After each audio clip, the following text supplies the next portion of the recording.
Down here at the Circular Quay end of the Sydney CBD is where all of Sydney's grand colonial buildings are. Solid, rectangular, sandstone edifices. But there's a new kid on the block, the stunning One Bligh Street, all glass and steel, curving around its corner site.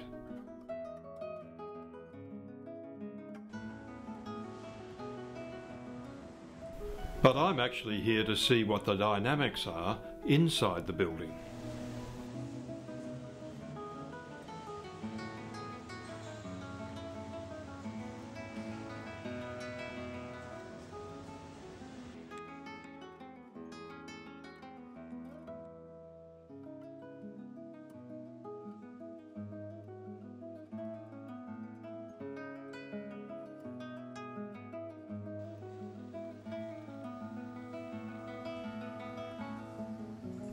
In particular, I'm here to look at the stunning fit-out Bates Smart have done for law firm Clayton Utz. We'd been in our previous building for about 15 years at the time we went to the market, and we were looking for a building with cutting-edge technology. We wanted a large floor plate. We wanted something that had an impressive atrium and public areas for our clients and staff. And we were also looking for something that could provide a really healthy environment for our people. We said that we wanted something that was timeless. We didn't want something faddy. We wanted it to have an elegant look. We also wanted it to be warm and welcoming both for clients and staff as a counterfoil for the glass and steel, because there is a lot of structure in this building.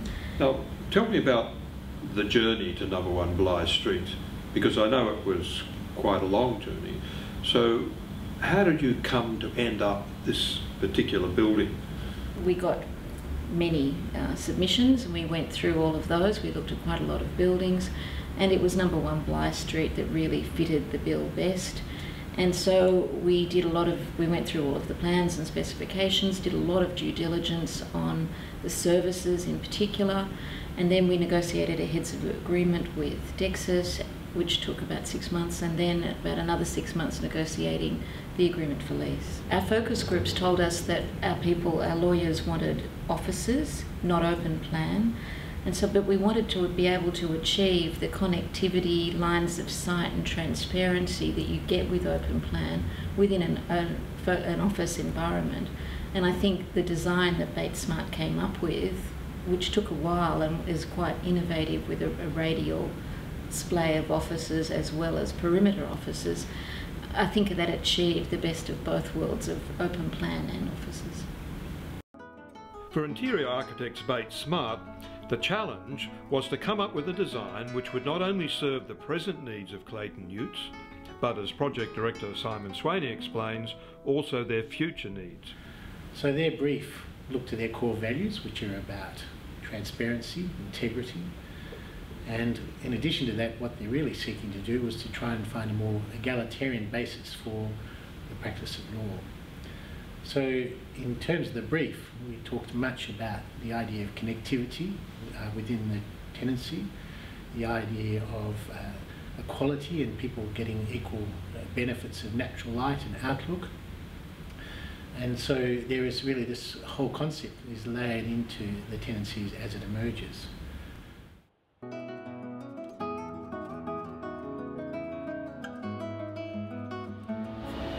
You see, what the architects have done here is to make every element of the fit-out respond to the curvilinear form of the building.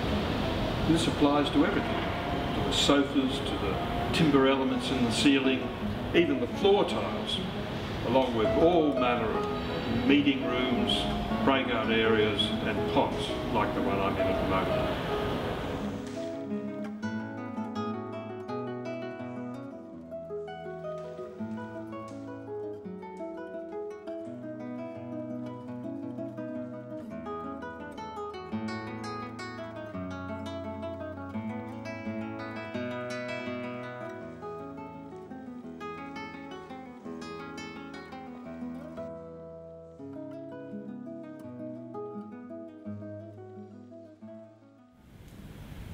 Now, of course, this is a glass, steel, concrete building which celebrates its structure.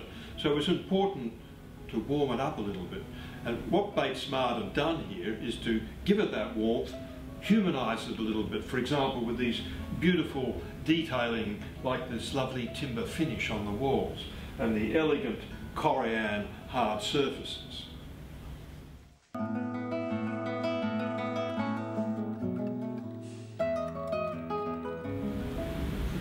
What do you think this project says about legal and accounting firms, that is, companies which have significant privacy and security issues and protocols, and their changing views on the workplace, such as open plan versus enclosed offices, things like that? That's a really potent question, Paul.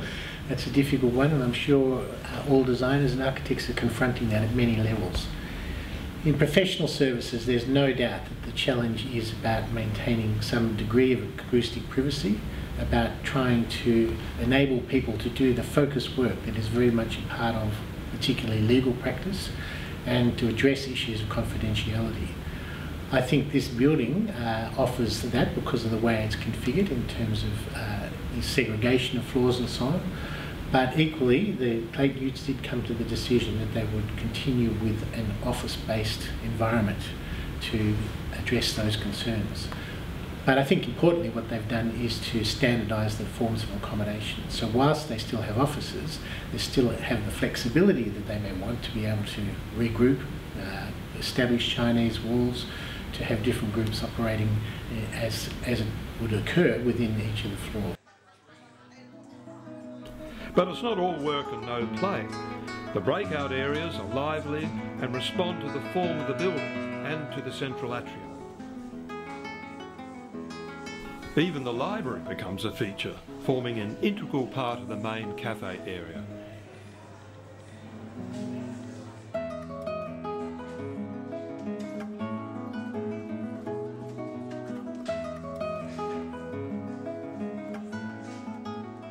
So, this elegant yet stimulating workplace not only serves the specific needs of Clayton Utz, but does so in a building which by its own form supports the Clayton Utz brand as a dynamic, progressive and future-oriented company.